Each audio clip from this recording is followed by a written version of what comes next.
Hello, Intro to Philosophy students. Again, I'm Scott Crothers. Welcome to our first content-based video lecture for the course here. What I want to talk with you about today as we get started in the course is the definition of philosophy and what philosophy is. I'm expecting that most of you haven't spent much time studying philosophy before, and so what I want to do is get you started with a general understanding of what we're going to be up to here. Now, in doing so, I'm going to give you three different definitions. Studying philosophy is, as I introduced you in the welcome lecture, a little different than studying other disciplines, and philosophers are aware of that. Philosophers are self-reflective about kind of the challenging nature of philosophy and the controversy over exactly how to understand what philosophy is about and what it's aiming to do. That's why I can't just give you some simple definition of philosophy, like you go to biology class and they act like, well, biology is the study of life, as if that's a simple definition, since no one really has a good understanding of what life is and what separates life from non-living things. It's not something we've really figured out yet as a species, and so very difficult to, or I should say very easy to disguise a very complicated subject in a very simple definition. But we're not going to do that. We're not going to take what is a very complicated subject in philosophy and try and disguise it in some simplistic definition. No, we're going to have a pretty reflective, self-aware understanding of how complicated philosophy is and how there's a diversity of perspectives that one can take in studying philosophy. And as part of that, I'm going to give you those three definitions. The first definition I want to give you is the classical Greek definition. So we're going to be doing philosophy in the Western tradition here. And studying Introduction to Philosophy, that's Introduction to Western Philosophy. There's a whole host of philosophical reason and deep insights that come from the East, from Chinese and Indian traditions, as well as many other great philosophical traditions from both the Near and Far East on the globe. We won't be focusing on those. We're going to be focusing on the Western tradition. There's a reason for that. It's because your own views about the world as a member of Western civilization have been most heavily influenced by the Western philosophical tradition. And while the Eastern philosophical tradition has started to bleed into our cultural understanding over the last 100 to 50 years or so, that self-understanding of yourself and your own culture and your own civilization that can come through studying philosophy will be most fruitful if we spend our time studying Western philosophy, because we're Westerners. It's that simple. That's not to say that Western philosophy is better or somehow true philosophy and Eastern philosophy is misguided or something like that. That's not the reason at all. And I have a deep respect for Eastern philosophy, and we have a class in Eastern philosophy that I teach here at Kaskaskia College, where those insights and the wisdom of the East is explored in great detail.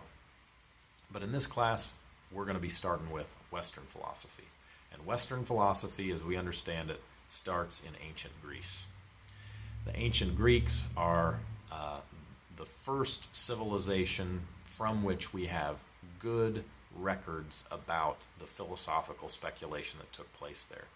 Philosophical speculation has taken place in the West, I'm sure, before the Greeks, but it's in the Greeks that we start to have real history that we can follow, and we can read the writings of these folks and we can engage them directly, and not just through oral histories about what was said and what was believed, and not just through anthropological research and things like that. So in thinking about philosophy as we're going to study it, a great way to understand what philosophy is and to define philosophy is by starting with the Greek understanding. In fact, our very word philosophy comes from the Greek word philosophia, which is right here on the board behind me, if you can see that. Philosophia. The Greek word. It's a compound word. It has two components. The phila component, the phil part, you've run into that before. You know, if you know about the city of Philadelphia, Pennsylvania. Philadelphia is the city of brotherly love. Well, that love, the city of brotherly love, that's the phil part. Phila means love of. So our Greek word philosophia starts with love of. And then the word Sophia. Sophia is an interesting word because it's become one of the most popular little girls' names in America. And so if you have any friends that are named Sophia, or if you have friends that are having children and they're naming their little girl Sophia or something like that, what they're naming that child, what that child's name is simply the Greek word Sophia, the Greek word for wisdom. Scoot over here so maybe you can see it a little bit. It's the Greek word for wisdom. So philosophia, the Greek word from which we derive the word philosophy, literally meant love of wisdom.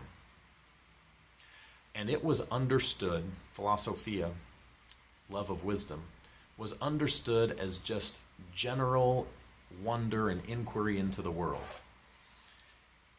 People doing philosophy in ancient Greece, many of them were engaged in things that today we would think were much closer to physics. Others were engaged in things that were much closer to biology. Aristotle, who's one of the greatest philosophers ever, ancient Greek philosopher, and we'll encounter Aristotle later on. Aristotle wrote thousands and thousands of pages. We have many of those that have survived history, and we have them today. You can go to your local university library and you can see the collected works of Aristotle, and it'll take up half of a shelf. And the majority of his works were in basic biological stuff, the parts of animals, the history of animals, and things like that. He wrote books with those names because he was engaged in that type of inquiry. And that's how the ancient Greeks understood philosophy. Philosophy was just the love of wisdom, trying to find knowledge in the world and become wise through it, through any means or any way possible. Someone who truly valued knowledge and truth for itself. This was contrasted with people who, much like we might think about attorneys in our own culture, our own society, people who weren't trained to care about knowledge or truth, but they were trained to care about winning an argument. Right? Whenever an attorney goes into the courtroom, they're not being paid to figure out the truth. That's why we have a jury. The jury's job is supposedly to figure out the truth. We pay attorneys to just try and win, try and make the best case they can for their client, whether it's the prosecution on the side of the state or whether it's the defense attorney. Neither of them's job is to figure out the truth. No, both of them are supposed to work within the legal framework to do the best they can to win their case. And they're supposed to fight like that. We have an adversarial court system. And it's designed to ultimately get at the truth, but those parties, those attorneys, aren't supposed to get at the truth. They're supposed to make the best possible case for their side that they can. And then in the process, we'll come to the truth through the jury's decision. That's what we believe, at least. That's the idea.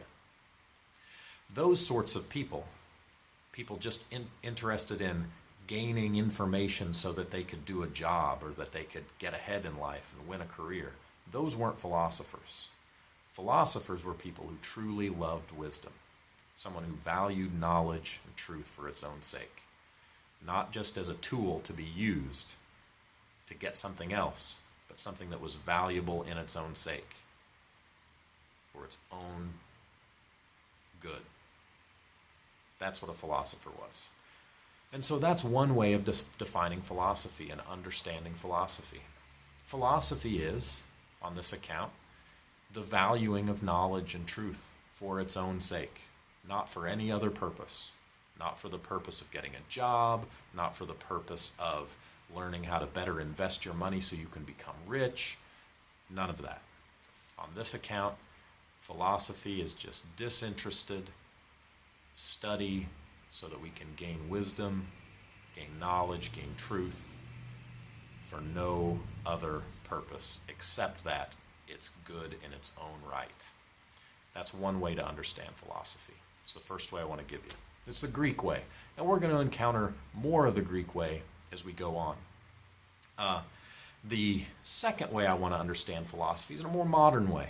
It's in a way that is connected to the academic disciplines that you've encountered before in life. So you're pursuing a degree or certificate or something like that at Kaskaskia College or at another college university, and you're taking this class in fulfillment of those requirements. So you're somewhat familiar with the basic architecture of the academy, of academic disciplines. So, you've all got to take an English class, and you've got to take a math class, and you've got to take so many natural sciences, and so many social sciences, and so many humanities, and so many electives, etc., etc. These are all different components of academic discourse and academic study. Philosophy falls in there some way, in some respect. And it'll be helpful for us to think about how those different components work and what they're all about. How do the natural sciences work? And how do the life sciences work? And how do the social sciences work? And how are they different from the humanities? How are they different from literature or the arts or something like that? That's the other way I want to define philosophy, is in terms of its standing as an academic discipline in contemporary higher education and in contemporary society and social progress and research. To do that, let's think about some of these other general headings for a second, like the sciences, natural science versus social science. Well, what is a science? What makes something a science? Interestingly, the word science comes from the Latin word scientia, and scientia just meant knowledge, a type of rigorous formal knowledge-producing discipline. And so in medieval times, whenever Latin was the spoken word of the educated elite, that's what people were writing in whenever they were writing academic discourse. When people said something was a science, it was scientia. It just meant it was a rigorous form of study. But now we say that some things are sciences and some are not.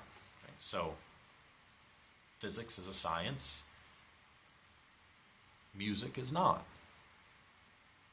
Now, both of them use mathematics. Right? In music, you've got all these scales and intervals and frequencies, and there's this deep connection between music and physics, and both of them are deeply connected to math in some way. So science, what separates one as a science and the other as non-science, has nothing to do with the role of mathematics or the connection of the natural world or anything like that. What makes something a science, a natural science in particular, in our modern day and age, something's a science if it tries to explain natural phenomena, but not just explain them, but also offer predictions about them. Science is about explaining natural events and being able to predict future events. That's what science is all about. And that's how we test scientific theories. Somebody comes up with a theory and it says, on this date, in the year 2027, there's going to be a rare solar eclipse and we will observe this phenomenon. Well, if someone makes that prediction and it turns out that the prediction doesn't occur, then we say that scientific theory was mistaken, because we think science is about making predictions about the world. And then we often use those predictions and use that scientific understanding through things like engineering or other applied sciences to try and create technologies and manipulate the world. That's what science is all about. But that's not what music is about. When you study music, you're not trying to predict the world, right? So if you study, say American music history, and you learn about jazz and blues and how jazz and blues developed out of the African American community and how they interacted with other musical forms, and then how they came to influence development of new forms of music like rock and roll and hip hop, etc. Those types of study, that type way of understanding music, that's not supposed to make you predict anything in the future, right? You're not supposed to go, okay, yeah, great jazz started here and it was influenced and helped in, interacted with blues there and created, foundation of rock and roll here. therefore in 50 years the next form of music is going to be this. No, you can't make predictions like that. That's not what it's about. What studying music is about deepening our understanding of human beings and this, how music affects our lives, how our lives influence music, how we use our experiences to create this fine art form, and how that art form then shapes and molds our own perceptions of the world. That's what studying music's about. It's about understanding from a very personal level, from a subjective kind of level, this very significant part of human culture. And thus, studying music is a humanity. If you study it in a historical type of way, music criticism, music analysis. Now, if you're doing music performance, however, in music performance, again, you're not trying to predict anything, but if you're studying music performance, say vocal performance, what you're trying to do is develop the skills to create a significant human experience. Not to understand them, but to create something new and beautiful. That's what the arts are all about. So science is about prediction. The humanities are about understanding human experience and what it is to be a human in the world. And the fine arts are about creating new things, creating new beauty, new beautiful events and experiences in the world. Those are very different endeavors, all very valuable, all have their place in our lives and in our histories. But philosophy isn't quite any of those things. What philosophers are trying to do in the academic world, philosophers are trying to take the knowledge we get from all these other disciplines. So trying to take the knowledge we get from an objective study of the world in sciences that try to predict events and human behaviors and all that sort of stuff. Take that knowledge and also take the knowledge we get from studying music and history and arts and take that knowledge and try and put it together into a coherent way of viewing the world, what we might call a worldview, trying to put together a complete account of the way things are and the way things should be, and searching for consistencies and connections and trying to really deepen our understanding of the world.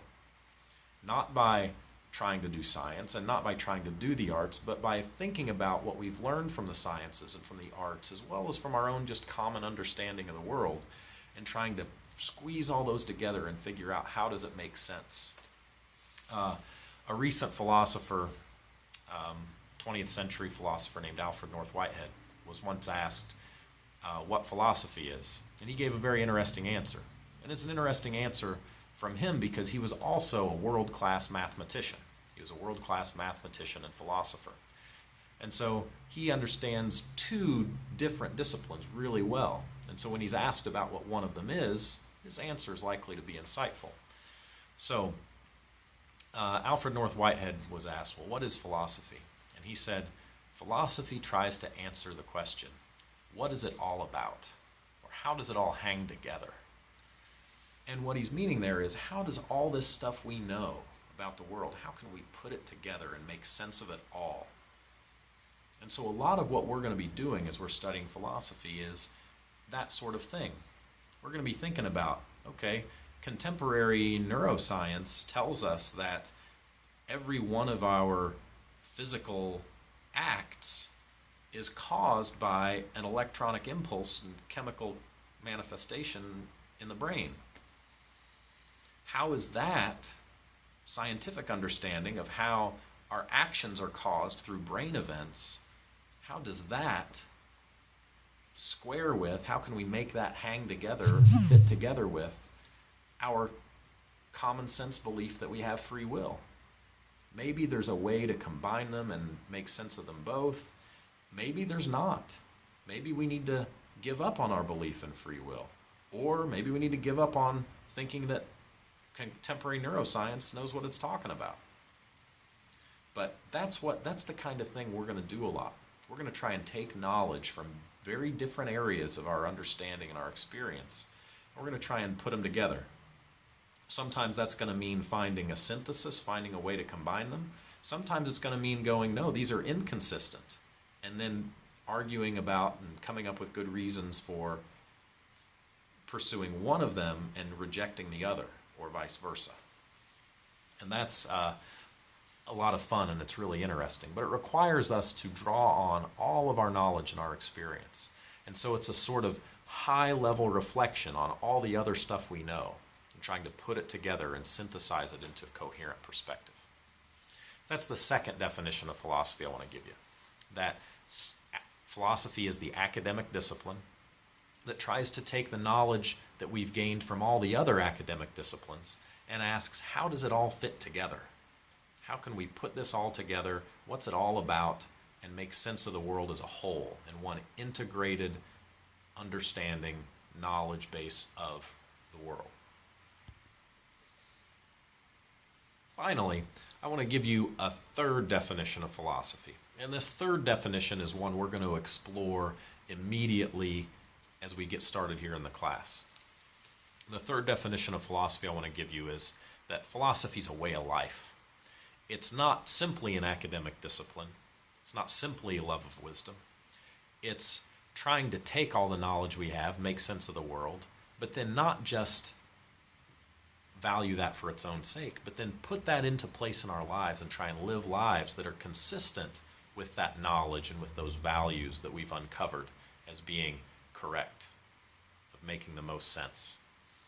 And we're going to see what philosophy as a lifestyle looks like in the life of Socrates. We're going to study Socrates' trial and death here shortly. We're going to learn about how he was charged with crimes and put on trial in ancient Athens, crimes that were capital offenses, and then ultimately, spoiler alert, he's sentenced to death and he dies as a result of being convicted of these crimes. But in offering a defense against these crimes, what Socrates ends up doing is offering a defense of his life. Why has he lived the way he has lived? And what we're going to see in that defense is another understanding of philosophy. Philosophy is a way of life, a way of approaching the world as openness and humility about our knowledge base, and looking at the world not as one to be taken from and to use it to meet our own needs and our own desires and our own wants, but taking ourselves and trying to shape ourselves and mold our own desires and our own way of being with reality, but taking reality and using it to confront ourselves and shape ourselves in a way that fits with the world rather than trying to make the world fit us. And that way of life is Socrates' way of life, and it is the philosophical way of life. And that's something that we're only going to really come to understand as we do philosophy throughout the course. So that's the third definition of philosophy that I'm just really hinting at here, is philosophy is a way of life. It's a way of taking our understanding and our critical reflection of the world, about being open to the world, and about modifying and improving ourselves to be better persons that are more in tune with the way the world is and what values really obtain. So, to summarize, if you were to ask me, what is philosophy? If I gave you a shorter answer than the 20-so minutes I've just given you here, my answer would be, well, you could understand philosophy as love of wisdom, philosophia, as caring about knowledge for its own sake, trying to cultivate wisdom, caring about truth and knowledge for their own sake. That's one way to understand philosophy. Another way, in the kind of contemporary academic sense, like if you said, I think I want to major in philosophy, what will I be studying? I would say, well, philosophy, you're going to study both the history of philosophy, history of loving wisdom, but also you're going to take all the knowledge we have in the world from all our other academic disciplines. You're going to try and fit it together and to make sense of the world as a whole. You're going to take views that seem to conflict from these different ways of acquiring knowledge, and you're going to try and sort out which of those is correct, or maybe find a way to combine them somehow. That's another way to understand it. But the third way I would answer you is, I would say, you want to know what philosophy is? let's do philosophy for a while, and you'll figure it out. Because philosophy is a way of approaching the world, a way of thinking, a way of being, a way of life. And that's where we're going to kick the course off as we study Socrates going forward. I'm looking forward to it. I love getting to introduce people to Socrates and the Socratic vision and the Socratic way of life. And when we do so, we'll really start to understand that third account of what philosophy is and how to live philosophically. All right, let's get to it.